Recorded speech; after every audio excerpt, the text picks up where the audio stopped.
Guys, kembali lagi bersama Mr. Bohim. Oke, kali ini saya biasa mau menjelaskan tentang reksadana, bro. Oke, langsung saja.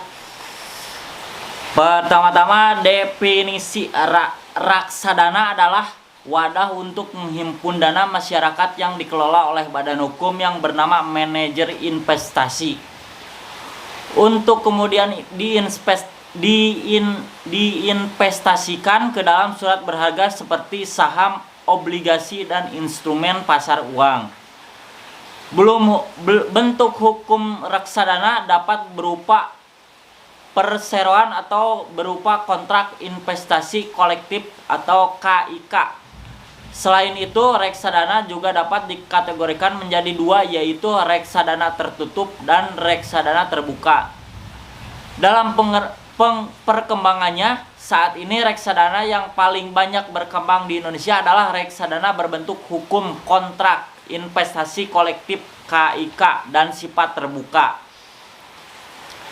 Reksadana terbuka adalah reksadana yang dapat dibeli dan dijual sewaktu-waktu setiap hari bursa. Nah, keuntungan membeli reksadana dikelola oleh ahlinya. Reksadana dikelola oleh manajer investasi yang telah berpengalaman di dunia pasar modal. Manajer investasi memiliki kemampuan untuk memaksimalkan hasil investasi melalui analisis yang mendalam atas keadaan ekonomi dan pasar. Pemilihan strategi investasi dan pemilihan aset yang sesuai, investasi yang terjangkau. Dengan reksadana, siapa saja dimungkinkan untuk dapat berinvestasi. Cukup dengan dana awal Rp 100.000, investor sudah dapat merasakan investasi di pasar modal. Resiko yang lebih minimal. Dengan besarnya dana yang ada reksadana, maka akses untuk melakukan diversifikasi investasi semakin besar. Dengan melakukan diversifikasi investasi, maka resiko yang dihadapi akan semakin kecil. Oke. Transparansi. Seluruh informasi reksadana selalu transparan. Investor dapat mengetahui reksadananya diinvestasikan di aset-aset apa saja. Selain itu, manajer investasi wajib memberitahukan kepada investor risiko-risiko yang dihadapi serta biaya-biaya yang dikenakan pada investor.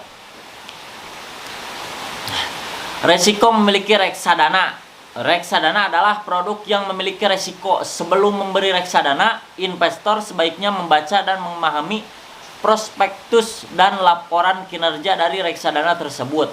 Selain itu, kenali dengan baik perusahaan yang menawarkan reksadana tersebut. Resiko reksadana setidaknya meliputi resiko berkurangnya nilai unit. Efek-efek yang dikelola oleh manajer investasi pada reksadana juga dapat mengalami penurunan nilai investasinya yang dipengaruhi oleh perkembangan pasar uang dan pasar modal seperti perubahan suku bunga, jatuhnya harga saham, resiko default emiten, dan lain-lain. Sehingga dengan demikian nilai reksadana per unit juga dapat menurun dan mengalami fluktuasi. Nilai per unit reksadana tersebut juga dengan nilai aktiva bersih atau NAB per unit. Satu, resiko likuidasi khusus untuk reksadana tertutup. Investor tidak dapat menjual investasinya kapan saja ia inginkan karena penjualannya harus dilakukan di bursa yang tergantung pada permintaan serta penawaran yang ada. Manajemen pengelolaan.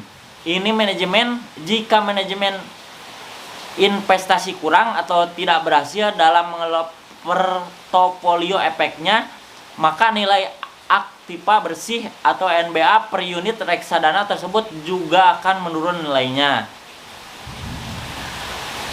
Bagaimana cara membeli reksadana? Satu, pembelian reksadana dapat dilakukan secara langsung melalui perusahaan manajer investasi yang menerbitkan dan mengelola reksadana, atau bisa melalui bank yang bertindak sebagai agen penjual efek reksadana atau APERD. Dalam memberi reksadana, persyaratan awal calon investor adalah harus memiliki kartu identitas KTP atau SIM dan nomor pokok wajib pajak NPWP agar dapat membuka rekening sebelum membeli reksadana. Selain itu, investor juga wajib melakukan proses KYC Know Your Customer. Dan investor diwajibkan untuk melakukan pertemuan dengan pihak manajer investasi atau APERD,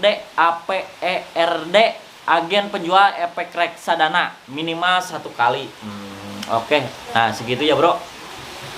Terima kasih dan salam membaca, Bro. Oke. Dadah.